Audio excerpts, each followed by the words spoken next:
Hey everyone, welcome back to my YouTube channel. Today I'm going to teach you how to make this awesome fire text you see in the thumbnail. So I'm going to start off by clicking here and adding a solid color. This will be my background, so I'm going to go with black. And now I can delete this background layer. Next, grab your type tool right from here and write a letter or your text or whatever it is you want to write. You can also do this with your logo.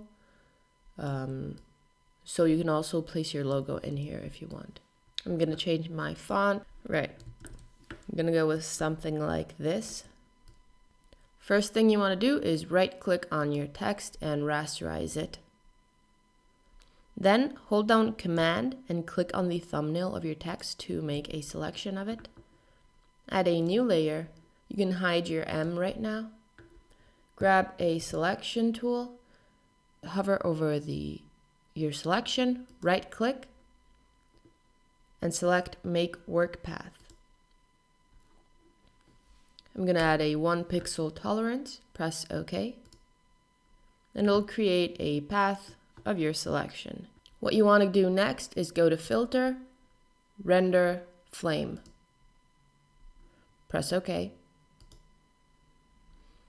And you're basically already done. You can select different options over here and you get to see the preview right away. So you can adjust the length, the width, and so much stuff. You can also go to the advanced settings and play around with these settings. Anyways, just press OK when you're happy with it, and then you can just delete the path. How awesome is this? Thank you so much for watching. Make sure to like and subscribe. Also comment what you'd like to see next. Follow me on Instagram, on TikTok, where I post shorter versions of these same tutorials. Be sure to check my website out, where I have some prints available and these really cool hats and some other clothing items. I'll see you tomorrow.